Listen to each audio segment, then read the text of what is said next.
Hello everyone, मैं हूं सुजीत शुक्ला। स्वागत करता हूं आप सबका आपके अपने channel UPSC insights by Sujeet में। अगर आपने चैनल को अभी तक सब्सक्राइब नहीं किया तो प्लीज चैनल को सब्सक्राइब कीजिए। अगर आपको हेल्पफुल लगते हैं तो प्लीज इन्हें शेयर कीजिएगा। आपका चैनल को सब्सक्राइब करना हमें मोटिवेट करता है कि हम इसी तरीके से आपके लिए क्वालिटी कंटेंट लाते रहे। आज जो टॉपिक हमें पढ़ना है वो है सरफेस इंटीग्रल। हमें दो टॉपिक्स कवर करना है, सरफेस इंटीग्रल उसके बाद वॉल्यूम इंटीग्रल। तो चलिए सबसे पहले हम सरफेस इंटीग्रल पे आते हैं। सरफेस इंटीग्रल के लिए आपको जो पहला फॉर्मूला आना चाहिए वो है surface integral of F over S. इसका फॉर्मूला रहता है double integral over the surface S F dot N D S. यानी जब भी आपको सरफेस इंटीग्रल निकालना है तो आपको क्या चाहिए, एक तो आप डबल इंटीग्रल लगाओगे आपका जो भी सरफेस है उस पे। आप जो भी आपको फोर्स दी हुए एफ उसको डॉट करेंगे यूनिट वेक्टर एन के साथ।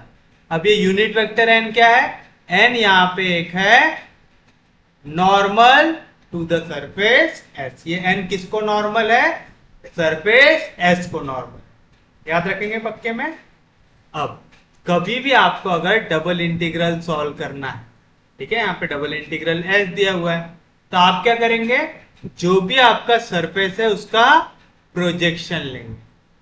क्या करेंगे, उस सरफेस का प्रोजेक्शन लेंगे, या तो एक्स वाई प्लेन में, या तो वाई जेड प्लेन में, या तो जेड एक्स या एक्स जेड प्लेन में। यानी आप उसको काय में कन्वर्ट करेंगे, टू डायमेंशन में, है ना। हम लोगों को याद है, हम लोग सरफेस एरिया वगैरह निकालते थे, है ना। तो इसके लिए हमको कितने डायमेंशन लगते हैं, दो डायमेंशन लगते हैं। जब हम वॉल्यूम सॉल्व करते हैं तो कितने डायमेंशन लगते हैं, तीन डायमेंशन लगते हैं। तो आपको सेकेंड इसका फॉर्मूला लिखिए, आपको double integral S F dot N D S, इसी को मैं ले सकता हूं double integral R one F dot N. अब आप समझिए, मैं क्या करूंगा, सबसे पहले प्रोजेक्शन ले लूंगा एक्स वाई प्लेन में। कितने वेरिएबल रहेंगे एक्स वाई प्लेन में, दो। पहला dx, दूसरा dy। तो यहां पे आ गया dx dy, यानी इंटीग्रेशन यहां पे दो है, तो दो आपका आ गया, एक आ गया dx, एक आ गया dy। कौन नहीं आ पाया, z नहीं आ पाया। z को रिप्रेजेंट कौन करता है, अगर मैं i j k के फॉर्म में बोलूं तो k रिप्रेजेंट करता है z को। तो मैं नीचे लिखूंगा मॉड ऑफ एन डॉट के, लिखेंगे। तो ये रहेगा आपका फॉर्मूला। तो आप यहां पे लिखेंगे where R1 is the projection of the surface S on XY plane. आ गया, किसी को कोई दिक्कत नहीं। तो चलिए, अगर मैं यही प्रोजेक्शन को कन्वर्ट कर दूं एक्स वाई प्लेन के जगह वाई जेड प्लेन में, तो क्या आ जाएगा फॉर्मूला, डबल इंटीग्रल एस। यानी मैं इसी को तीन मेथड से निकाल सकता हूं। दूसरा इसको क्या कर सकता हूं, F dot N into D S. मैं इसको ले लूंगा डबल इंटीग्रल आर टू के ऊपर, क्या आएगा फिर से, एफ डॉट एन, जैसा था वैसा। अब मैं ds को रिप्लेस कर दूंगा किससे, अब मैं आ रहा हूं y और z प्लेन में, तो वहां पे किस किस की वैल्यू चेंज हो सकती है, y की और z की। तो y की चेंज होंगी तो dy, z की चेंज होंगी तो dz। डिवाइड बाय, हम किसी को भी बुरा मानने देते हैं क्या, कभी नहीं। यहाँ पे y आया, z आया, कौन नहीं आया, x नहीं आया। x को कौन रिप्रेजेंट करता है वेक्टर फॉर्म में, i करता है। तो हम क्या करेंगे, हम n को डॉट कर देंगे i के साथ। यानी आप सरफेस इंटीग्रल या तो एक्स वाई प्लेन में प्रोजेक्शन लेके भी कर सकते हैं, वाई जेड प्लेन में प्रोजेक्शन लेके भी कर सकते हैं, और जेड एक्स प्लेन में भी प्रोजेक्शन लेके कर सकते हैं। तो where R2 is the projection of the surface S on Y Z plane. Same चीज मैं इसका प्रोजेक्शन कहां पे ले सकता हूं, जेड एक्स या एक्स जेड प्लेन में ले सकता हूं।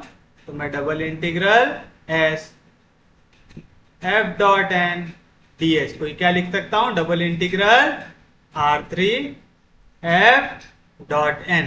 अब देखिए हम कौन से प्लेन में आ रहे हैं, zx प्लेन में, तो वहां पे z चेंज हो सकता है, x चेंज हो सकता है, कौन नहीं चेंज हो सकता, y नहीं चेंज हो सकता। तो बेचारा बुरा ना माने करके मैं n डॉट y को कौन रिप्रेजेंट करता है वेक्टर में, j, n डॉट j के मॉड से नीचे क्या कर देंगे, डिवाइड कर देंगे where r3 is the projection of the surface S on xz plane या zx plane। आएगा, कोई दिक्कत नहीं, कोई डाउट नहीं। अब देखिए इसके ऊपर ये क्वेश्चंस भी बड़े आराम से सॉल्व होते हैं। अगर आपको ये कंसेप्ट समझ में आ गया है ना, तो आप इसके क्वेश्चंस को बड़े आराम से सॉल्व कर सकते हैं। जैसे आपको अगर क्वेश्चन दिया हुआ है,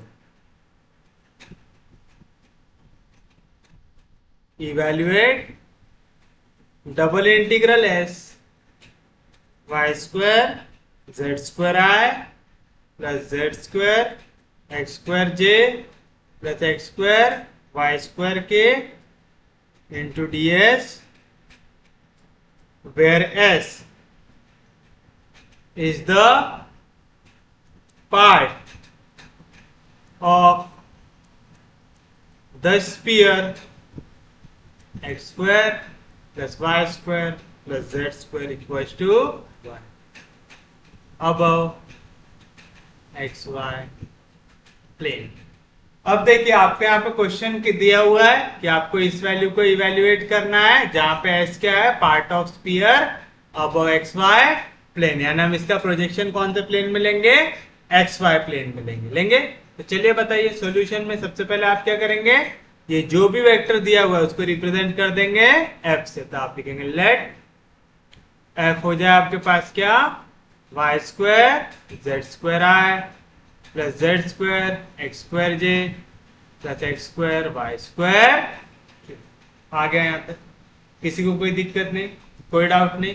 हम लोगों ने पढ़ा है जब भी हमें सरफेस इंटीग्रल निकालना होता है, सबसे पहली चीज हम क्या फाइंड आउट करते हैं, normal to the surface S होता है। तो मैं इसको भी रिप्रेजेंट कर देता हूं फाइ से, एंड फाइ से मैं रिप्रेजेंट करता हूं इसको क्या है, x square plus Y square plus Z square minus 1 equals to 0 कर देंगे इसको रिप्रेजेंट।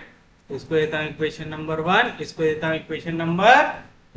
अब बताइए इस सरफेस से हमेशा हमको क्या लेना पड़ता है, एक नॉर्मल लेना पड़ता है ना। हम लोगों ने फॉर्मूला क्या पढ़ा है, F dot N into D S पढ़ा है। तो हमें यहाँ पे चाहिए रहता है normal to the surface S. Surface S को मैंने काय से रिप्रेजेंट कर दिया हूं, फाइ से। किसी भी सरफेस को नॉर्मल इक्वेशन कैसे लेते हैं, तो ये फाइ को नॉर्मल कौन आएगा, डेल फाइ, यानी ग्रेडियंट फाइ रहता है। तो आप लिखेंगे the normal to the surface S is del phi, है ना। किसी भी सरफेस का ग्रेडियंट हमेशा उसको कैसा होता है, नॉर्मल होता है। तो चलिए बताइए क्या मिलेगा आपको, देयरफॉर मैं इसको रिप्रेजेंट कर देता हूं एन से। एन की वैल्यू क्या आ जाएंगी, डेल, डेल होता है i del by del x plus j del by del y. पहला क्वेश्चन थोड़ा हार्ड लग सकता है, दूसरा थोड़ा सा हार्ड लग सकता है, बट ये टॉपिक खत्म होने के पहले तक आपको चीजें समझ में आ जाएंगी। तो थोड़ा सा आपको धीरज रखने की जरूरत है। तो चलिए ये हो गया डेल की वैल्यू। उसके बाद फाइ, फाइ से कैसे रिप्रेजेंट किया आपने, X square plus Y square plus Z square minus 1 से। तो चलिए बताइए एन की वैल्यू क्या हो जाएगा, पहले ये पूरी वैल्यू जाके होंगी डेल बाय डेल एक्स से मल्टीप्लाई, यानी डिफरेंशिएशन लगेगा with respect to x. X square का derivative 2x, y square z square 1 का डेरिवेटिव 0, कौन आएगा साथ में, आए प्लस। अब देखिए डेल बाय डेल वाई के पास जाएंगी ये पूरी वैल्यू, तो एक्स स्क्वायर का डेरिवेटिव 0, वाई स्क्वायर का 2y, जेड स्क्वायर का 0 माइनस 1 का 0, किसके साथ आई वैल्यू, जे के साथ। फिर डेल बाय डेल जेड, यानी आपको डेरिवेटिव लगाना है विद रिस्पेक्ट टू जेड। तो एक्स स्क्वायर वाई स्क्वायर का डेरिवेटिव 0, जेड स्क्वायर का 2z 1 का 0, और फिर आ गया साथ में के। आ गया। तो आपने क्या निकाल लिए, normal to the surface. But हमें कैसा नॉर्मल वेक्टर चाहिए, यूनिट नॉर्मल वेक्टर चाहिए। कैसा नॉर्मल वेक्टर चाहिए, यूनिट नॉर्मल वेक्टर चाहिए। तो आप यूनिट में नॉर्मल वेक्टर निकालेंगे, देयरफॉर एन कैप की वैल्यू क्या आ जाएगा, आप एन को डिवाइड कर देंगे मॉड ऑफ एन से, करेंगे एन क्या आपके पास 2xi plus 2yj plus 2z divide bye mod कैसे निकालते हैं, स्क्वायर रूट ऑफ i के साथ वाले का स्क्वायर यानी 2x का स्क्वायर, j के साथ वाले का स्क्वायर यानी 2y का स्क्वायर, k के साथ वाले का स्क्वायर यानी 2z का स्क्वायर। तो क्या आएंगी value 2xi plus 2yj plus 2z। Denominator में देखिए 2 का स्क्वायर 4, सब में कॉमन निकाल लो, क्या बचेगा X square plus Y square plus Z square. और अगर आपको याद हो पाई की इक्वेशन क्या है, x square plus Y square plus Z square equals to 1। तो मैं ये पूरी वैल्यू की जगह क्या लिख सकता हूँ, 1 लिख सकता हूँ। तो बताइए यूनिट नॉर्मल वेक्टर क्या आ गया आपके पास, 2xi plus 2yj plus 2z divide by X square plus Y square plus Z square कितना हो जाएगा 1, 4 1 4, स्क्वायर रूट ऑफ 4 कितना हो जाएगा 2, 2 2 कैंसिल। तो क्या बचा आपके पास xi plus yj plus z। आगे यूनिट नॉर्मल वेक्टर भी आपके पास, यहां तक किसी को कोई दिक्कत नहीं, कोई डाउट नहीं। तो देयरफॉर जो वैल्यू हमें फाइंड आउट करना था, क्या फाइंड आउट करना था,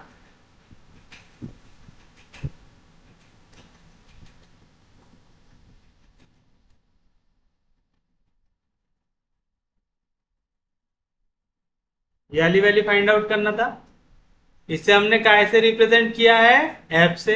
तो आ जाएगा एफ इंटू डी एस। तो इसी की वैल्यू काय से इक्वल आएंगी, इसी की वैल्यू इक्वल आएंगी F dot N into D S आएंगी, कोई दिक्कत नहीं। याद रखिएगा यहाँ पे कुछ भी मेंशन्ड हो, यहाँ पे एन मेंशन्ड हो नहीं हो, आप यूनिट नॉर्मल वेक्टर हमेशा यहाँ पे लिखते ही है, लिखते हैं। अब हम इसे ले सकते हैं प्रोजेक्शन अब कोई भी डायरेक्शन, हम लेंगे एक्स वाई प्लेन में लेंगे। तो मैं इसको लिख दूंगा equal to double integral R F dot N. अब हम कहां पे जा रहे हैं, एक्स पे जा रहे हैं। तो एक्स पे जाने के लिए क्या लिखेंगे आप, dx dy upon mod of n dot आ जाएगा। इसको दे देंगे इक्वेशन नंबर 3 दे देंगे। कैसे लिखे समझा, where are is projection of surface S on x Y. समझा आप लोगों को क्या करना है, आप लोगों को ये क्वेश्चन को इस फॉर्म में लेके आना है। आपने यूनिट नॉर्मल निकाल लिया सरफेस पे एक बार, उसके बाद आप क्वेश्चन को या तो एक्स वाई प्लेन में प्रोजेक्शन लेंगे, या तो वाई जेड प्लेन में, या तो एक्स जेड प्लेन में लेंगे। हम स्टैंडर्ड किस पे लेने की कोशिश करते हैं, एक्स वाई प्लेन में। जो कोई क्वेश्चन में अगर हमें लिमिट किसी और की दी है तभी हम दूसरे इस पे जाते हैं, नहीं तो हम स्टैंडर्ड एक्स वाई प्लेन में ही क्वेश्चन को रखने की कोशिश करते हैं। किसी को कोई दिक्कत नहीं। अब आप एक चीज बताइए, for X Y plane z की वैल्यू क्या होती है, 0 होती है। तो बताइए इक्वेशन 2 क्या बन जाएगा, अभी तक क्या था, x square plus Y square plus Z square minus 1 equal to 0। तब हो जाएगा x square plus Y square, Z की वैल्यू 0, इधर माइनस में इधर आया तो प्लस 1 आ जाएगा। तो हमारा आई किसके अंदर का एरिया हो गया, X square plus Y square equal to 1 is the projection of surface S on XY plane। तो आपको प्रोजेक्शन निकालने का तरीका समझ में आया। आप जिस भी प्लेन के ऊपर प्रोजेक्शन निकाल रहे हैं, अगर मैं XY प्लेन के ऊपर प्रोजेक्शन निकाल रहा हूं तो XY प्लेन की इक्वेशन होती है z इक्वल टू 0। तो जो भी सरफेस का इक्वेशन है वहां पे मैं z के जगह क्या डाल दूंगा, 0। तो मुझे क्या मिल जाएगा, प्रोजेक्शन मिल जाएगा। अगर मैं आता YZ प्लेन में तो उसके लिए x की वैल्यू क्या होती है, 0। तो उस केस में क्या मिलता मुझे equation, Y square plus Z square equal to 1 मिलता। किसी को कोई दिक्कत नहीं, कोई डाउट नहीं, मतलब हमारे पास बन गया यहाँ पे एक सर्कल बन गया, बना X square plus Y square equal to 1 मिला ऐसा आपको, which is a circle with center at origin and radius 1 है, x square plus Y square equal to A square के फॉर्म में है। किसी को कोई दिक्कत नहीं, यहां तक कोई डाउट नहीं, पक्के में समझ रहा है। अब मुझे निकालना है इस पूरे एरिया के अंडर का डबल इंटीग्रल। तो मैंने अलग अलग मेथड्स पढ़ के रखा हूं, है ना। मैं चाहूं तो इसको पूरा वो आर और थीटा के फॉर्म में लेके जा सकता हूं, या तो फिर मैं सादा यहाँ पे एक्स और वाई की इक्वेशन को भी सॉल्व कर सकता हूं। जैसे ये वाला पार्ट है, ये वाला पार्ट है, एक्स की वैल्यू कहां से कहां तक जा रही है, -1 से लेके 1 के बीच में जा रही है। तो मेरी एक्स की वैल्यू कहां से कहां तक जा रही है, -1 से 1 के बीच जा रही है। और मैं y की वैल्यू कैसे लूंगा, मैं y की वैल्यू यहां से निकालूंगा। वाई स्क्वायर की वैल्यू क्या आएंगी, 1 minus x square taking square root, y की दो वैल्यू मिलेगी, plus minus 1 minus x square मिलेगी। ऐसा क्यों ले रहा हूं, y की वैल्यू भी तो -1 और 1 के बीच में, बट आपको ये पूरा एरिया जहां पे वैल्यू कम ज्यादा हो रही है इसे भी कवर करना पड़ता है। याद है ना, अगर आपको कुछ इस तरीके का क्वेश्चन दिया हुआ है, ये ऐसा सर्कल का एक पार्ट है, तो हम लोग क्या करते थे, हमें जिस भी, जैसे अगर मैं यहाँ पे y के टर्म्स में इक्वेशन बना रहा हूं तो मैं यहाँ पे एक लाइन ड्रॉ करता था पैरेलल टू y एक्सिस। जैसे मैं यहाँ पे कर सकता हूँ एक line draw parallel to y axis, कर सकता हूं। तो अब देखो ये पट्टी को जैसे ही मैं पीछे की ओर खसकाऊंगा और आगे की ओर खसकाऊंगा, जब मैं ये पट्टी को यहां से लेके यहां तक लेके जाऊंगा तो पूरा एरिया कवर हो जाएगा। उसी तरीके से अगर मेरे को ये पूरा सर्कल को कवर करना है तो मेरे को क्या करना पड़ेगा, ये जो स्ट्रिप है इसको 1 और -1 के बीच में खसकाना पड़ेगा। यानी x की वैल्यू कहां से कहां तक जा रही, -1 से लेके 1 के बीच में। लेकिन आप एक चीज देखिए, y की वैल्यू ऐसी कांस्टेंट आ रही है क्या, नहीं, y का कभी कर्व ऐसा ऊपर की ओर जा रहा है, कभी ऐसा नीचे की ओर जा रहा है। तो मुझे y की वैल्यू किस तरीके से दिखाना पड़ेगा, as a function of x। तो जब हम नेगेटिव साइड में तो y की वैल्यू क्या आ रही है, -1 माइनस एक्स स्क्वायर। लेकिन जब हम पॉजिटिव साइड में तो y की वैल्यू क्या आ रही है, √1 माइनस एक्स आ रही है। ये वाले क्वेश्चंस आप लोगों ने देखे हैं कैलकुलस के अंडर, कैलकुलस के अंडर सॉल्व करके आ रहे हैं हम इस तरीके के क्वेश्चन, उसमें किसी को भी कोई दिक्कत नहीं है। आपको हमेशा क्या करना है, आप जब भी इस टाइप का आप कोई भी डायग्राम दिया रहता है, आप x और y में से किसी एक को लेते हैं सिर्फ और सिर्फ कांस्टेंट वाली लिमिट। जैसे हमने यहाँ पे x के लिया कांस्टेंट वाले लिमिट, किस पे डिपेंड करता है, आप ये जो पट्टी है किसको पैरेलल ड्रॉ कर रहे हैं। मैंने यहाँ पे पट्टी किसको पैरेलल ड्रॉ किया हूं, y एक्सिस को, तो मुझे y कैसा लिखना पड़ेगा, as a function of x लिखना पड़ेगा। सेम डायग्राम को अगर मैं इस तरीके से ड्रॉ करता हूं, ठीक है, ये हो गया हमारे पास x एक्सिस y एक्सिस। अगर मैं ये पट्टी को ड्रॉ करता इस तरीके से, ठीक है, अब ये पट्टी किसको पैरेलल है, x एक्सिस को पैरेलल है, तो मैं y के कांस्टेंट वाले लिमिट लूंगा, क्योंकि y फिर मैक्सिमम कितना हो सकता है मेरे पास, y मेरे पास मैक्सिमम हो सकता है ऊपर 1 से लेके नीचे -1, है ना। अगर मैं पट्टी को इधर ऊपर 1 तक लेके चला जाऊं और इधर नीचे -1 तक लेके चला जाऊं तो मेरे पूरी वैल्यू कवर हो जाएंगी। लेकिन ये पट्टी की लेंथ कांस्टेंट है क्या, नहीं, यहाँ पे अलग लेंथ आएंगी, ऊपर अलग आएंगी, नीचे अलग आएंगी। तो उस केस में मेरे को x को दिखाना पड़ेगा as a function of x। वो कैसे दिखाएंगे, हमारे पास इक्वेशन है x square plus Y square equal to 1, तो यहाँ पे प्लस वाई स्क्वायर, इधर गया तो minus Y square taking square root, x की दो वैल्यू आएगी, plus minus 1 minus Y square, तो इधर आएंगी x की वैल्यू -1 माइनस वाई स्क्वायर और इधर x equal to -1 minus Y square, तो इधर प्लस इधर माइनस आएगी। समझा पक्के में? सबको समझ रहा है? तो आप लिखेंगे, आपको पूरा इतना एक्सप्लेन करने की जरूरत नहीं है क्योंकि क्वेश्चन में नहीं तो बहुत ज्यादा जगह लग जाएंगी। आप डायरेक्ट यहाँ पे लिखेंगे here x varies from -1 to 1 and y varies from -1 minus x square to √1 minus x। आ गया? किसी को कोई दिक्कत नहीं यहाँ तक? कोई डाउट नहीं? सच में समझ में आ रहा है? तो चलिए बताइए अब आपको वैल्यू क्या मिलेगी। यहाँ पे हम पहले इनकी वैल्यूज निकाल लेते हैं। सबसे पहले हम निकाल लेते हैं एफ डॉट एन की वैल्यू।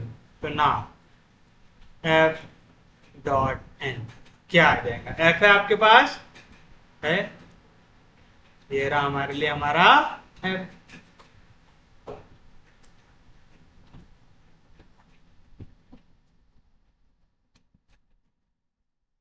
ये आ गया आपका एफ डॉट एन है आपके पास।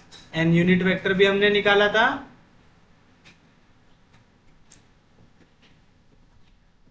ये हमारे लिए हमारा यूनिट वेक्टर। बताइए क्या मिलेगा डॉट प्रोडक्ट में? आई जाता है आई के पास तो मिलेगा x y square z square plus j जाता है जे के पास तो मिलेगा x square Y z square plus k जाता है के पास आएगा एक्स स्क्वायर। चलिए यहां से कुछ कॉमन निकल रहा है क्या? यहाँ पे z है, उसका स्क्वायर है, उसका स्क्वायर है। यहां से हम z को कॉमन ले सकते हैं तो क्या मिलेगा? x Y square Z plus x square Y Z plus x square Y square. ये काय की वैल्यू आ गई आपके पास f डॉट एन की। अगर आपको फॉर्मूला याद हो तो हमें क्या क्या लग रहा है यहाँ पे? f dot N d x d y upon mod of n dot k. तब हम वैल्यू निकालेंगे मॉड ऑफ एन डॉट के की। Mod of n dot k क्या आ जाएगा? मॉड ऑफ एन है आपके पास,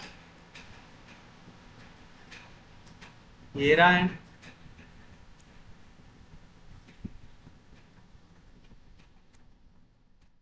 तो ये आ गया एन डॉट के। तो क्या हो जाएगा? के जब भी डॉट होगा आया जे के साथ आंसर आता है 0। के जब डॉट होगा के साथ का आंसर आता है 1। तो यहाँ पे z इंटू 1 आंसर आ जाएगा z। और मॉड ऑफ z की वैल्यू क्या आ जाती है? z आ जाती है। तो अब आप निकाल सकते क्या इसकी value? Therefore double integral r f dot N d x d y upon n dot k क्या आ जाएंगी वैल्यू? एफ डॉट एन क्या है आपके पास? ये निकाले आप लोगों ने z into x y square z plus x square y z plus x square Y square divide by नीचे क्या आता है? Mod of n dot k क्या है वैल्यू आपके पास? z into d x d y. आ गया? कुछ कट रहा है? एक z कैंसर। तो therefore double integral r f dot N D s इसकी वैल्यू आ जाएंगी डबल इंटीग्रल r क्या बची आपके पास वैल्यू? ये है फुल वैल्यू।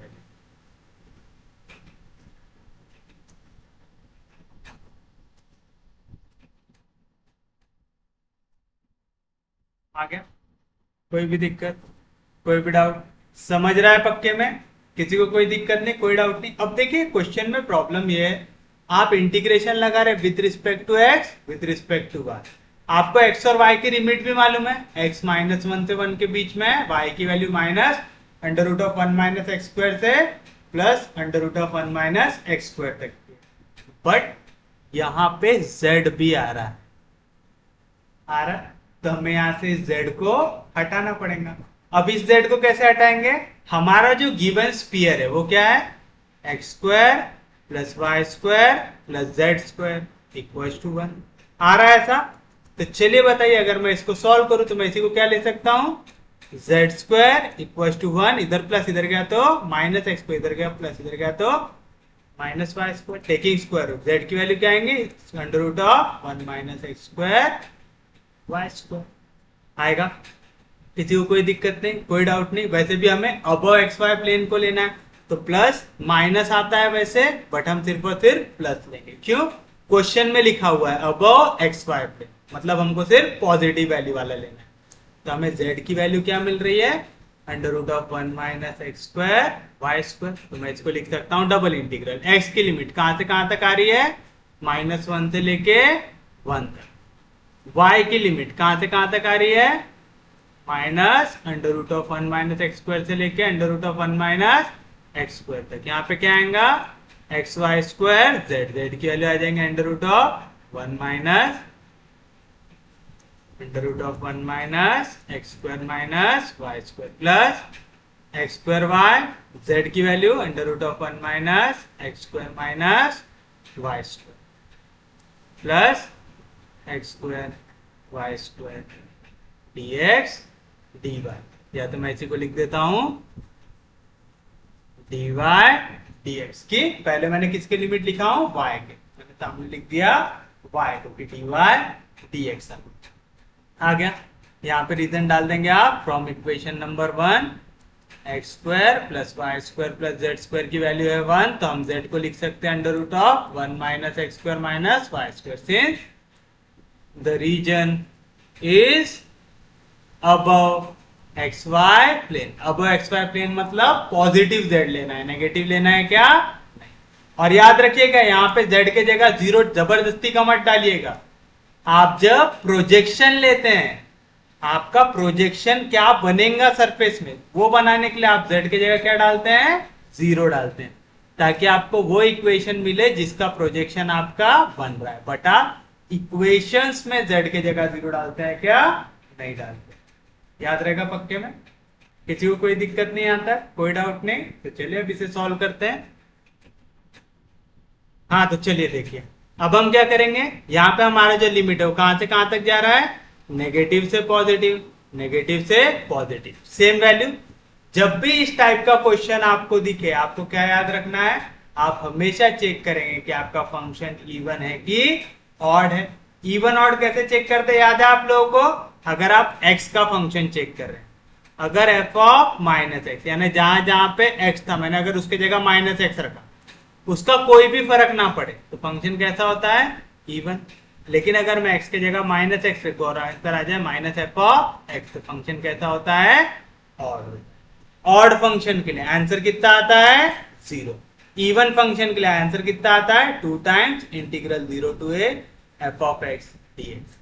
याद है वाली प्रॉपर्टी सबको? तो चलिए अब हम चेक करते हैं एक एक फंक्शन। अगर मैं पहले फंक्शन को कंसिडर करूं, अगर मैं इसको x के जगह माइनस एक्स रखू तो क्वेश्चन क्या बन जाएगा minus x y square under root of 1 minus x का square plus x square minus Y square. मतलब मैंने x के जगह माइनस एक्स रखा तो एक क्वेश्चन के सामने कौन सा साइन आ गया माइनस आ गया, मतलब f ऑफ माइनस एक्स का आंसर आ रहा है माइनस एफ ऑफ एक्स। ऐसा कब आता जब फंक्शन क्या हो ऑड। तो ये फंक्शन हो गया ऑड, किसके लिए x के लिए हुआ। सेम चीज देखो पीछे वाली वैल्यू में, अगर मैं y के जगह रख दूं माइनस वाई तो ये क्या बन जाएगा x square into minus y, तो minus y under root of 1 minus x square minus of y का स्क्वायर के ऊपर क्या आएगा प्लस वाई स्क्वायर। फिर से देखिए यहाँ पे क्या हुआ, मैंने एफ ऑफ माइनस वाई लिया तो मुझे क्या मिला माइनस एफ ऑफ वाई मिला, यानी पूरे फंक्शन के सामने कौन सा साइन आ गया माइनस आ गया, यानी फंक्शन कैसा है ऑड है। किसके लिए वाई के लिए है। लास्ट वाले को देखो, लास्ट वाला क्या है आपके पास एक्स स्क्वायर वाई स्क्वायर। अगर मैं x के जगह माइनस एक्स रखूं तो भी क्या रहेगा माइनस एक्स का square plus x square Y square. अगर मैं y के जगह माइनस वाई रखूं तब भी क्वेश्चन में कुछ चेंज होगा क्या नहीं, x का square x square minus y का स्क्वायर भी आएगा प्लस वाई स्क्वायर। तो ये दोनों के दोनों फंक्शन x और y के लिए कैसा फंक्शन है इवन फंक्शन है। है, दोनों के लिए x और y दोनों के लिए है। जो भी ऑड फंक्शन होता है उसके लिए आंसर क्या आता है, 0। तो इनका आंसर आ गया 0। और जो भी इवन फंक्शन होता है उसका आंसर क्या आता है, 2 टाइम्स इंटीग्रल 0 टू a। आ गया 2 टाइम्स इंटीग्रल 0 टू a। ये आ गया x इवन है करके। y भी कैसा है, इवन है, तो y के लिए भी आ जाएगा 2 times integral 0 to under root of 1 minus x square. पहले वालों का तो आंसर आ गया था 0, प्लस इसका आ जाएगा x square into y square. तो 0 ऐड करने से कुछ भी चेंज होता है क्या, नहीं। तो मैं इसको डायरेक्ट लिख दूंगा x square into y square d y d x. समझा पक्के में। देखिए आप यहाँ पे रीजन क्या लिखेंगे, since x y square under root of 1 minus x square minus Y square is odd function of x and x square y under root of 1 minus x square minus y square is odd function of y and x square y square is even function, x square y square is even function for both x and y. For odd function integral minus a to a f of x into dx, इसका answer आता है 0। For even function integral minus a to a f of x dx, इसका answer आता है 2 times integral 0 से लेके f of x into। तो उम्मीद है आपको ये चीज समझ में आई होंगी। आपको पेपर में इतना बड़ा रीजन लिखने की जरूरत है क्या, नहीं, सिर्फ ये लिखना है आपको इवन और ऑड फंक्शन कौन सा ये मेंशन कर दो, बाकी सामने वाला समझ जाएगा। समझा पक्के में। और यहाँ पे 2 बार 2 क्यों लिखे समझा ना, पहला वाला इंटीग्रल में भी इवन फंक्शन है, x के लिए भी इवन है y के लिए भी इवन है। तो 2 टाइम्स 0 से लेके a तक x के लिए, 2 टाइम्स 0 से लेके a तक y के लिए आएगा। तो 2 2 कितना हो जाएगा, यहाँ पे 4 हो जाएगा। तो आ जाएगा 4 टाइम्स इंटीग्रल 0 से लेके 1। पहले आप इंटीग्रेट करेंगे विद रिस्पेक्ट टू y, तो x स्क्वायर कांस्टेंट है इंटीग्रेशन के बाहर, y स्क्वायर का integration y cube by 3 between integral 0 से लेके under root of 1 minus x square into dx आएगा।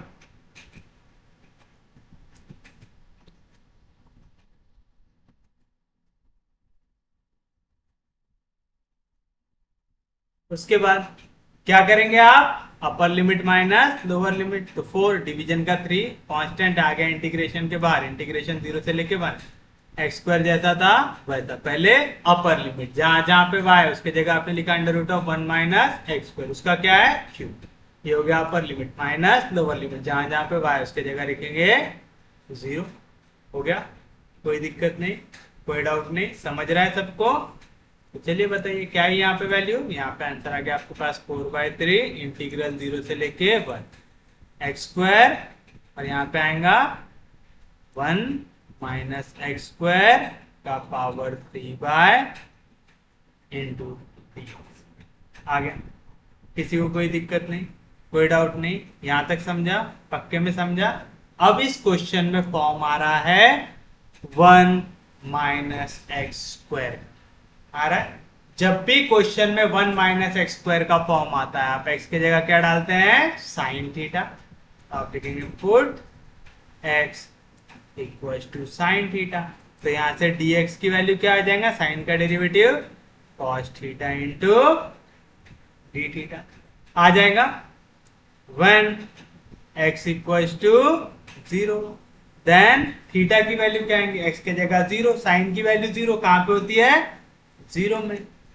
When x equal to 1 then theta की वैल्यू क्या आ जाएंगी, साइन थीटा की वैल्यू 1 कहां पे होती है, 90 डिग्री में, यानी π/2 में। तो हमारा जो क्वेश्चन है वो क्या बन जाएगा, 4/3 इंटीग्रल। अभी कहां से कहां तक जा रहे थे, 0 से लेके 1 तक। जब x 0 है तो थीटा भी क्या आ रहा है, 0 से लेके जब x 1 है तो थीटा क्या आ रहा है, π/2।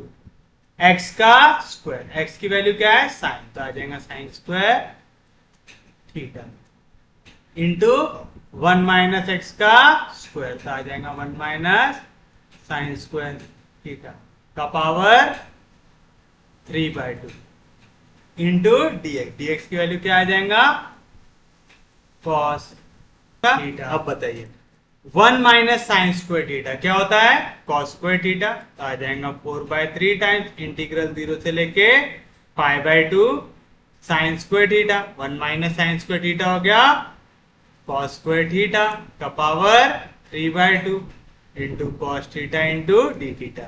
ये वाला 2 और ये वाला 2 कैंसिल, क्योंकि पावर 3/2 मतलब स्क्वायर रूट, स्क्वायर और स्क्वायर रूट कैंसिल, तो आ गया 4/3 टाइम्स इंटीग्रल 0 से लेके π/2 sine square theta, cos cube theta into cos theta हो जाएगा cos to the power 4 theta into d theta. अब हम लगाएंगे यहाँ पे एक formula beta and gamma function के टाइप का, कि अगर इंटीग्रल दिया हुआ है 0 से लेके π/2, क्वेश्चन है sine mx into cos nx के फॉर्म में, ये वाला फॉर्मूला याद कर लीजिएगा, इंटू dx, तो इसका आंसर आता है m-1 m-3, ऐसा जाते जाएगा जब तक एंड का आंसर 1 या 2 में से कुछ नहीं आता।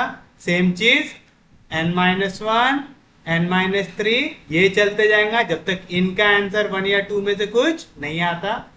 इंटू के डिवाइड का डिनोमिनेटर में आएगा इनका एडिशन, तो आएगा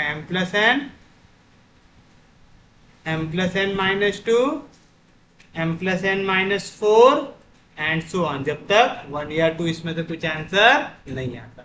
अब यहाँ पे k की वैल्यू क्या हो सकती, k होता है π/2 if both m and n are even, और k की वैल्यू आती है 1 अदरवाइज।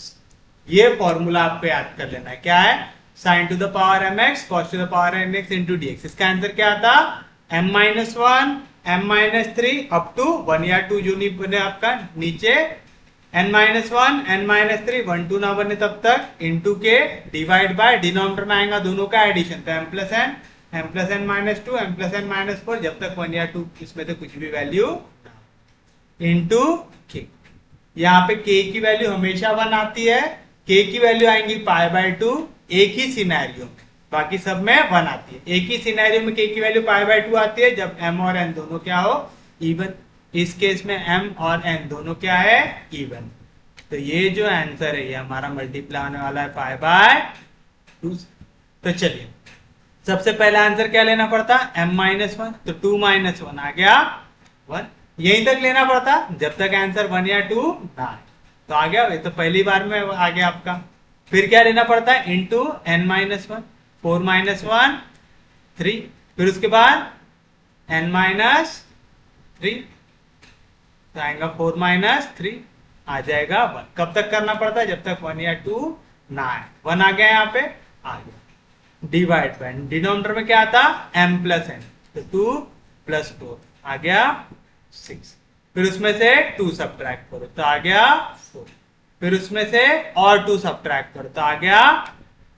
कब तक करना पड़ता है जब तक 1 या 2 दोनों में से कोई एक नंबर ना आए, 2 आ गया छोड़ दो, तो ये रहेगा आपके लिए आपका फाइनल आंसर इंटू π/2 जैसा था वैसा।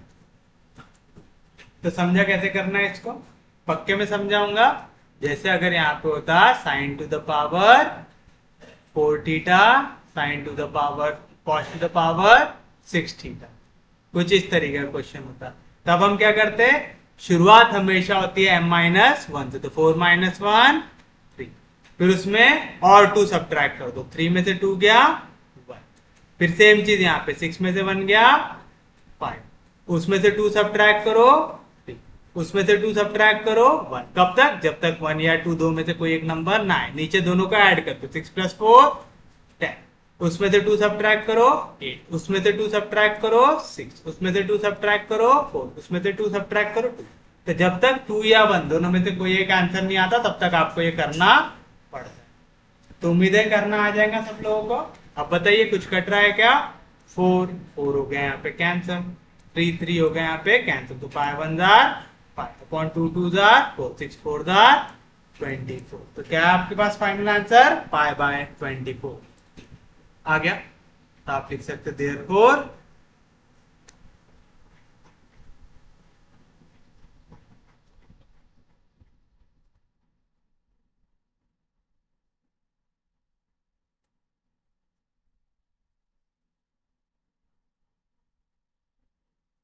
देयरफॉर इस सरफेस इंटीग्रल की वैल्यू है आपके पास पाई बाय 24। उम्मीद है थोड़ा थोड़ा समझ में आऊंगा। इसमें बहुत सारी जगह है कंफ्यूज होने के लिए, जैसे कि हम प्रोजेक्शन किधर ले। जैसे आपको ये तो याद रखना है कि आपको प्रोजेक्शन जनरली हम लोग जब भी बोल रहा है अबव एक्स वाई प्लेन, तो हम एक्स वाई प्लेन में ही प्रोजेक्शन लेते हैं, और स्टैंडर्ड भी कोशिश करना है कि आप एक्स वाई प्लेन में ही प्रोजेक्शन लो, क्योंकि ज्यादातर बुक्स एक्स वाई प्लेन में प्रोजेक्शन लेके ही सॉल्व करती है। तो हम कोशिश करेंगे जितना स्टैंडर्ड हो सके उतना स्टैंडर्ड करें। जो भी सरफेस दिया हुआ है उसको रिप्रेजेंट कर दीजिएगा फाई से। इसको एक नॉर्मल निकालना पड़ता है, कोई भी सरफेस को नॉर्मल क्या होता है उसका ग्रेडियंट। तो अगर ये फाई है तो इसको नॉर्मल कौन रहेगा, ग्रेडियंट फाई रहेगा। फिर हमने ग्रेडियंट फाई को यूज करके हमने एन की वैल्यू निकाले, फिर यूनिट वेक्टर निकाला। उसके बाद आपको ये वैल्यू चाहिए थी, मतलब एफ डॉट डी एस की वैल्यू, तो आपने इसको लिखा है F dot N into D s, लिख दिया ऐसा। हम इसको डायरेक्टली कभी भी सॉल्व नहीं कर सकते, हमें लेना पड़ता है प्रोजेक्शन। कोई भी प्लेन में ले सकते हैं, हमने लिया x Y plane, f dot N d x d y upon mod of n dot k, जहां पे आर क्या है projection on x Y plane. Projection कैसे निकालते, जेड की वैल्यू ले लो 0 तो आपको प्रोजेक्शन मिल जाएंगे। तो गिवन सरफेस में हमने जेड की जगह ले लिया 0, तो हमको मिल गया हमारा प्रोजेक्शन। यहाँ पे हमें मिल रहा है प्रोजेक्शन एज अ सर्कल मिल रहा है। तो अब मेरे पास ऑप्शन है, मैं एक पट्टी ड्रॉ कर सकता हूं पैरेलल टू एक्स एक्सिस, या तो पट्टी ड्रॉ कर सकता हूं पैरेलल टू वाई एक्सिस। मैंने पट्टी ड्रॉ किया पैरेलल टू वाई एक्सिस किया, तो मैं देखूंगा मैं वाई एक्सिस को पैरेलल पट्टी को मैं ज्यादा से ज्यादा कहां तक मूव कर सकता, मैं ये पॉइंट से ये पॉइंट तक मूव कर सकता, यानी x इक्वल टू -1 से लेके x इक्वल टू 1 तक मूव कर सकता। लेकिन x इक्वल टू -1 से लेके 1 के लिए ये पट्टी की लेंथ सेम हो रही है क्या, नहीं, ये तो चेंज होते जा रही। जैसे जैसे सर्कल का पार्ट आ रहा है तो ये चेंज होते जा रही है। सर्कल की इक्वेशन क्या है, x square plus Y square equal to 1, तो वाई स्क्वायर की वैल्यू क्या आएंगी 1 minus x square, taking square root, y की वैल्यू आएंगी plus minus under root of 1 minus x square. तो जहां पे भी वाई पॉजिटिव है वहां पे आएगा y is equal to under root of 1 minus x square, जहां पे भी वाई की वैल्यू नेगेटिव है वहां पे आएगा y equal to minus under root of 1 minus x square आ रहा है। तो y की वैल्यू इस नेगेटिव से इस पॉजिटिव पे जा रही है। एक और चीज, यहां पे z को 0 मत रखिएगा, जो आपका क्वेश्चन है उसमें z को कभी 0 रखते हैं क्या, नहीं। वहां पे आप z की वैल्यू सब्स्टिट्यूट करते हैं आपके क्वेश्चन से, जैसे यहाँ पे था x square plus Y square plus Z square equal to 1, तो यहां से आप z की वैल्यू निकाल के सब्स्टिट्यूट करें। समझा पक्के में? उम्मीद है इतना तो आप लोगों को समझ में आ गया होगा। जिनको नहीं समझा वो सर मत पीटो। अभी देखिए आपका नेक्स्ट क्वेश्चन। टॉपिक आसान है, पहले बार में समझने को दिक्कत है, एक बार समझ में आ गया तो फिर बहुत ज्यादा आसान। जैसे अगर आपको दिया हुआ है evaluate the surface integral double integral s y z i plus z x j plus x y k into n D s, where s is the surface of the sphere x square plus y square plus z square equals to 1 in the first octant। अब याद रखिएगा कई बार है ना book में आपको ऐसा n भी दे देता है, आपको याद रखना है यहाँ पे अगर n मेंशन्ड है तो वो हमेशा कौन सा वेक्टर होता है, यूनिट वेक्टर। चाहे मैं ऐसा यहाँ पे कैप बनाऊं चाहे डैश बनाऊं, दोनों का मतलब क्या होगा, n है यहाँ पे यूनिट वेक्टर। ये चीज याद रखना है आपको, n के ऊपर डैश दिख जाए n के ऊपर कैप दिख जाए, दोनों का मतलब यहाँ पे क्या होने वाला है, यूनिट वेक्टर ही होने वाला है। याद रखेंगे। तो अगर क्वेश्चन ऐसा पूछ ले तो ये मत बोल दीजिएगा कि सर आउट ऑफ सिलेबस आ गया, हमारे मास्टर ने तो सिर्फ टोपी पहनाया था हमको। नहीं, टोपी पहनाओ चाहे बार लगाओ, दोनों का मतलब यहाँ पे सेम होता है। ठीक है, क्वेश्चन में इसका मतलब सेम होता है। क्वेश्चन में अगर दिया हुआ है तो यूनिट वेक्टर ही दिया हुआ है, ये आपको मान के चलना। चलिए तो हम इसको पहले डिनोट कर देते हैं एफ से। तो सॉल्यूशन में आप लिख देंगे लेट एफ इक्वल टू क्या है, y z i plus z x j plus x y. आ गया यहां तक। फिर उसके बाद आप इस इक्वेशन को डिनोट कर देंगे पाई से। तो पाई से मैं डिनोट कर देता हूं x square plus Y square plus Z square minus one equal to zero. ये हो गया वन, ये हो गया हो गया। हमें हमेशा जो गिवन सरफेस है उसको क्या लेना पड़ता है, नॉर्मल। किसी भी सरफेस को नॉर्मल कौन आता है, उसका ग्रेडियंट आता है। आता है तो चलिए हम निकल लेंगे the normal to surface S is gradient phi. आ जाएगा तो मैं n की वैल्यू निकाल लेता हूं। तो n इक्वल्स टू ग्रेडियंट पाई।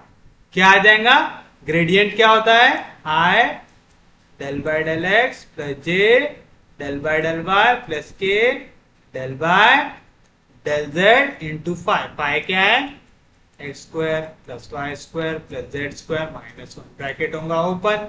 ये पूरी वैल्यू पहले डिफरेंशिएट होंगी partially with respect to x. तो एक्स स्क्वायर का डेरिवेटिव 2x, बाकी पूरे का जीरो। तो आ गया है प्लस जे इंटू, अब पार्शियल डेरिवेटिव लगेगा विद रिस्पेक्ट टू y, तो बाकी पूरे का डेरिवेटिव जीरो, वाई स्क्वायर का डेरिवेटिव आएगा। सेम चीज यहाँ पे आएगा 2z। आ गया, एक बार n मिल गया। फिर आप क्या निकालेंगे, यूनिट वेक्टर। यूनिट वेक्टर क्या रहता, n divide by mod of n। n क्या है आपके पास, 2xi प्लस 2yj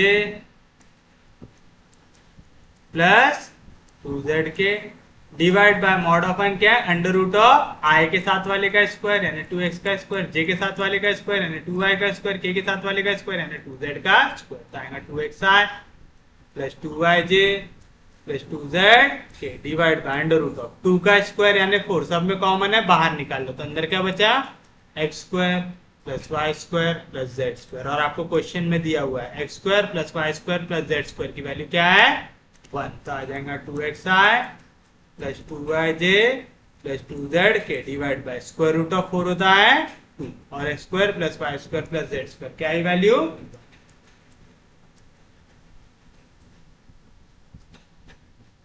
है। कोई भी दिक्कत, 2 कैंसिल, तो क्या बचा आपके पास, xi प्लस वाई जे प्लस जेड के। ये हो गया आपके पास यूनिट वेक्टर एन। नेक्स्ट आप काई की वैल्यू निकालते हैं, आप निकालते हैं एफ डॉट एन की वैल्यू। हमें फर्स्ट ऑक्टेंट में लेना है वैल्यू को, यानी हम जो भी प्रोजेक्शन लेंगे उनके फर्स्ट क्वाड्रेंट में लेना है। हम प्रोजेक्शन कहां पे ले लेते हैं, फिर से क्वेश्चन को आसान रखने के लिए एक्स वाई प्लेन में ले लू प्रोजेक्शन को। तो चलिए अब हम प्रोजेक्शन को डालते हैं एक्स वाई प्लेन में। तो अपन लोग लिखेंगे double integral S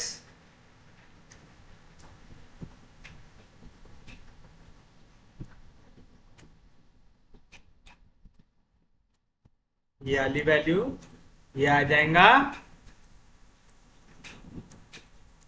double integral S. इसको मैंने कैसे डिनोट किया हूं, एफ से। तो आ जाएगा f dot N D s आ जाएगा। अब मैं ले लूंगा इसका प्रोजेक्शन, तो लिख दूंगा r F dot N D s को मैं क्या लिख सकता हूं, d x d y upon mod of. देखो मैंने एक्स वाई प्लेन में आया तो डी एक्स आ गया डी वाई आ गया, क्योंकि एक्स वाई प्लेन में एक्स चेंज हो सकता है, वाई चेंज हो सकता है। कौन चेंज नहीं हो सकता, जेड चेंज नहीं हो सकता।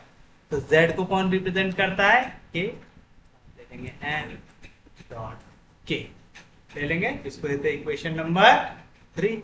अब यहाँ पे हमको दो वैल्यू चाहिए, एफ डॉट एन और एन डॉट के की वैल्यू। तो चलिए हम निकालते हैं एफ डॉट एन की वैल्यू।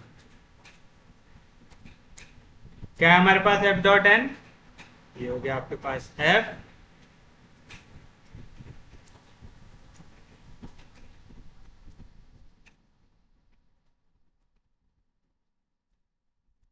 डॉट गया आपके पास n। डॉट कैसे निकालते हैं? आई जाता है आई के पास, जे जाता है जे के पास, के जाता है के पास, तो x into y z x y z, z x into y x y z, x y into z x y z. X y z कितने बार आया? 3 बार, तो आ गया 3 टाइम्स एक्स वाई जेड। आ गया। डिनोमिनेटर में क्या चाहिए? मॉड ऑफ एन डॉट के, वो भी निकाल लेते हैं। Mod of n dot k क्या आ जाएगा? मॉड ऑफ एन है क्या आपके पास है, ये हमारा एन डॉट के। डॉट प्रोडक्ट निकालते हो, आई डॉट के 0, जे डॉट के 0, के डॉट के 1, बचेगा जेड इंटू 1, जेड इंटू 1 हो जाएगा जेड। आ गया। तो चलिए बताइए देयरफॉर क्या मिल जाएगा आपको? Double integral R F dot n dx dy upon mod of n dot k. क्या आ जाएंगे इसकी value? Double integral R F dot n निकाला आपने, क्या आया? 3xy into d x d y upon n dot k, कितना आया? z z z कैंसिल, तो आ गया double integral r 3 times x y d x d y, where are is the projection of S on xy plane. For xy plane z की value क्या होती है? 0। Therefore equation 2 क्या बन जाएगा? जो था x square plus Y square plus Z square, 0 का स्क्वायर 0 इक्वल टू 1। आ गया। ये क्या है? Which is a circle with center at origin and radius। आ गया, कोई दिक्कत नहीं। तो चलिए हमें यहाँ पे क्या मिल गया? एक सर्कल मिल गया जिसका सेंटर है ओरिजिन पे और रेडियस है 1 यूनिट। तो चलिए हम बना लेते हैं एक सर्कल जिसका सेंटर है ओरिजिन पे और रेडियस है 1 यूनिट, यानी 1 0 माइनस 1 0 0 1 0 माइनस 1। ये बन गया सर्कल। अब आप देखिए, आपको यहाँ पे कह रहा है कि आपका जो एरिया है वो कहां पे है? फर्स्ट ऑक्टेंट में। जब भी आपको क्वेश्चन दिया हो फर्स्ट ऑक्टेंट, तो याद रखना आप जो भी प्रोजेक्शन लेंगे उसका आपको देखना पड़ता है फर्स्ट क्वाड्रेंट। क्या देखना पड़ता है? जो भी आपका प्रोजेक्शन आया उसका फर्स्ट क्वाड्रेंट। तो ये था हमारा प्रोजेक्शन, इसका फर्स्ट क्वाड्रेंट ये है, तो हमें इस वैल्यू पे इसका निकालना पड़ेगा इंटीग्रेशन। मेरे पास दो ऑप्शन है, मैं या तो एक पट्टी ड्रॉ कर सकता हूं पैरेलल टू एक्स एक्सिस या तो पैरेलल टू वाई एक्सिस। जैसे पिछले केस में मैंने किया था पैरेलल टू वाई एक्सिस, यहां पे भी ड्रॉ कर लेता हूं पैरेलल टू वाई एक्सिस। अब मैं ये पट्टी को ज्यादा से ज्यादा कितना मूव कर सकता हूं? मैं ये पॉइंट से मूव करना शुरू कर सकता हूं 0,0 से, है ना? तो ये वाला पार्ट कवर हो जाएगा और मैं इसको आगे लेके जा सकता हूं, कहां से? 1,0 तक। तो मैं बोल सकता हूं मेरी x की वैल्यू कहां तक चेंज हो रही? x वेरीज फ्रॉम 0 to 1, क्योंकि फर्स्ट ऑक्टेंट में निकालना है करके आप सिर्फ और सिर्फ फर्स्ट क्वाड्रेंट का एरिया लेंगे। किसी को कोई दिक्कत नहीं, यहां तक कोई डाउट नहीं। अब y कहां से चेंज हो रहा है? y आ रहा है इस लाइन से। आपको याद रखिएगा पिछले केस में हमारा सर्कल ऐसा था, हमने इस तरीके की एक लाइन ड्रॉ की थी पैरेलल टू वाई एक्सिस। जो parallel to y axis line draw की थी, एरिया में हमें पूरे सर्कल का एरिया निकालना था। ये वाला पॉइंट भी सर्कल पे आ रहा था, ये वाला पॉइंट भी सर्कल पे आ रहा था। तो हमने पूरी वैल्यू में सॉल्व करते वक्त y की value minus under root of 1 minus x square लिया जो सर्कल पे था, y is equal to under root of 1 minus x square लिया जो सर्कल पे था। बट इस क्वेश्चन में देखिए आपके पास जो पट्टी आपने ड्रॉ किया उसका नीचे वाला पार्ट किसको टच हो रहा है? इस लाइन को। कौन सी एक्सिस है? X axis. यहाँ पे y की वैल्यू क्या होती है? 0 से लेके ऊपर ये वाला पॉइंट किस पे आ रहा है? इस सर्कल पे। सर्कल की इक्वेशन क्या है? X square plus Y square equal to 1, यानी वाई स्क्वायर की value 1 minus x square, taking square root, y की value plus minus under root of 1 minus x square. तो जहां पे भी y की वैल्यू पॉजिटिव आएंगी y is equal to under root of 1 minus x square, जहां पे भी y की वैल्यू नेगेटिव आएंगी y is equal to under root of 1 minus x square, लेकिन नेगेटिव साइन आएगी। तो आप देखिए यहाँ पे हमारी y की वैल्यू कहां तक जा रहा है, y varies from y equal to 0 to under root of 1 minus x. समझा पक्के में, सच में समझ रहा है। तो आपको ये वाला कंसेप्ट हम लोगों ने कैलकुलस में बहुत अच्छे से कवर किया है, जहां पे हमने एरिया वॉल्यूम ये सब निकाला। तो उम्मीद है आप वहां से पढ़ के आ रहे होंगे टॉपिक्स। तो ये इजी है, पक्के में समझा, सच में समझा। तो आपको हमेशा क्या देखना है, आप लाइन जिसको भी पैरेलल ड्रॉ कर रहे हैं, जैसे हमने ड्रॉ किया पैरेलल टू वाई एक्सिस किया, तो देखना ये जो लाइन है वो किसको टच कर रही है, नीचे कर रही है एक लाइन को, ऊपर कर रही है सर्कल को। तो नीचे आएगा इक्वेशन ऑफ लाइन, ऊपर आएगा equation of circle.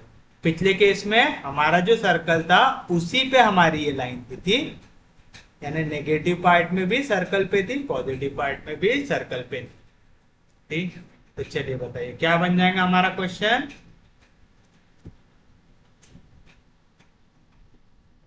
Therefore double integral r, हमने क्या सॉल्व किया इसे, ये वाली वैल्यू हम लोग फाइंड आउट कर चुके थे। तो आप ये फिर से पूरा लिखेंगे क्या, नहीं, सिर्फ ये पहली वाली लाइन डबल इंटीग्रल आर, इसको सॉल्व करने के बाद आपको ये वाली वैल्यू मिली थी, तो ये सिर्फ आप लिखेंगे। आ गया यहां तक। उसके बाद क्या करेंगे आप इसे, डबल इंटीग्रल। सबसे पहले मेरा x कहां से कहां तक जा रहा है, 0 से लेके 1 तक। बाहर हमेशा कांस्टेंट वाला लिखते हैं। y की वैल्यू क्या है, 0 से under root of 1 minus x square. 3 constant है, इंटीग्रल के बाहर ले लो x y। पहले किसकी लिमिट है, y की, तो आ जाएगा dy dx आएगा। तो क्या मिलेगा आपको, 3 टाइम्स इंटीग्रल 0 से लेके x कांस्टेंट है इंटीग्रेशन के बाहर, y का integration y square by 2 between limit 0 से लेके under root of 1 minus x square into dx आएगा। ऐसा डिवीजन का 2 कांस्टेंट है, बाहर ले लेता आएगा 3/2 टाइम्स इंटीग्रल 0 से लेके 1, x जैसा था वैसा। अपर लिमिट क्या आएगा, square root of 1 minus x square का स्क्वायर, स्क्वायर और स्क्वायर रूट कैंसिल, तो आ जाएगा 1 minus x square, minus lower limit y के जगह रखो 0, तो आ जाएगा 0 इंटू dx। तो क्या है आंसर, 3/2 टाइम्स इंटीग्रल 0 से लेके x into 1 x minus x into x square x का क्यूब इंटू dx। कर दीजिए इंटीग्रेट, तो क्या मिलेगा आपको, x का integration x square by 2 minus x cube का integration x to the power 4/4 between limit 0 से लेके 1। Upper limit minus lower limit, पहले x के जगह रख दो 1, तो आ जाएगा 1/2 माइनस 1/4, माइनस x के जगह रख दो 0, तो आ जाएगा 0। कर दीजिए दोनों को सॉल्व, तो क्या मिलेगा, 3/2। इसको कर सकते हैं मल्टीप्लाई एंड डिवाइड बाय 2, तो आएगा 2/4 माइनस 1/4 आएगा। 2/4 में से 1/4 गया तो बचेगा 1/4, तो आएगा 3/4 इंटू 1/4, यानी आंसर आ गया 3/8 आ गया। तो ये रहेगा आपके लिए आपका फाइनल आंसर। तो फाइनल आंसर कैसे लिखेंगे आप, देयरफॉर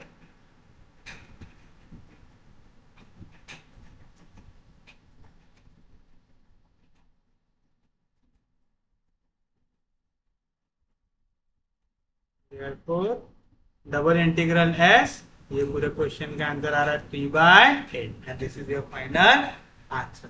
तो उम्मीद है आपको समझ में आएगा क्वेश्चंस।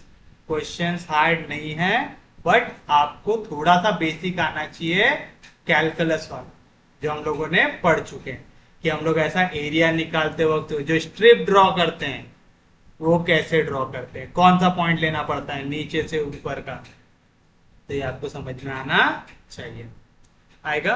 और ये जहां पे आपने इसको लिखा है ना, आप यहाँ पे मेंशन कर दीजिए as region lies in first octant, ठीक है, क्योंकि आपका फर्स्ट ऑक्टेंट पे रीजन निकालना है आपको, तो आप प्रोजेक्शन का क्या लेंगे, फर्स्ट क्वाड्रेंट।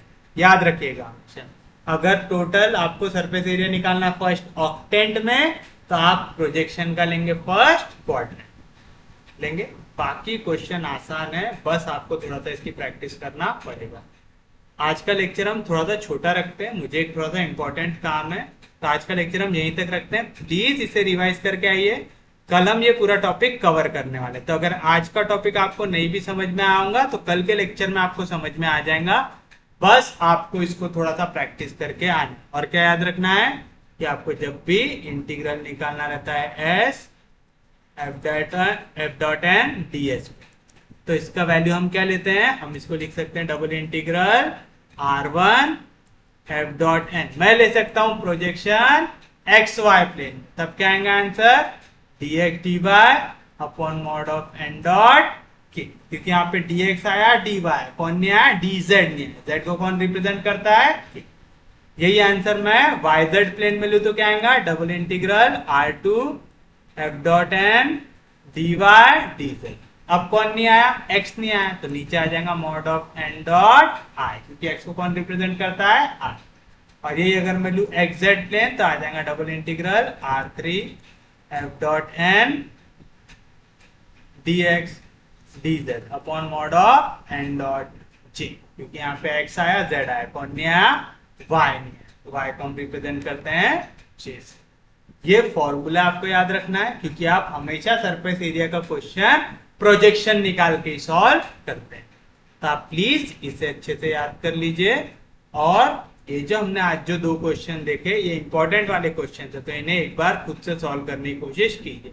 कंसेप्ट बहुत सीधा सिंपल है, जो भी क्वेश्चन दिया रहा उसको एफ लेना पड़ता है, जो भी सरफेस दिया रहा उसको फाई लेना पड़ता है। इस पे हमें नॉर्मल निकालना पड़ता है। नॉर्मल निकालने के लिए हम क्या निकालते हैं, ग्रेडियंट पाई। हमने लिया ग्रेडियंट पाई, इसको नोट कर दिया हमने नॉर्मल से। उसके अलावा यूनिट वेक्टर निकालते, कैसे निकालते हैं, उस वेक्टर को डिवाइड कर दो उसके मैग्नीट्यूड से, कर दिए। फिर उसके बाद आपको जो वैल्यू का प्रोजेक्शन जहां पे लेना है, आप x y y z z x तीनों में से कोई भी प्लेन में जा सकते हैं। हम स्टैंडर्ड फॉर्म मेंटेन करने के लिए हमेशा एक्स वाई प्लेन में रहने की कोशिश करते हैं।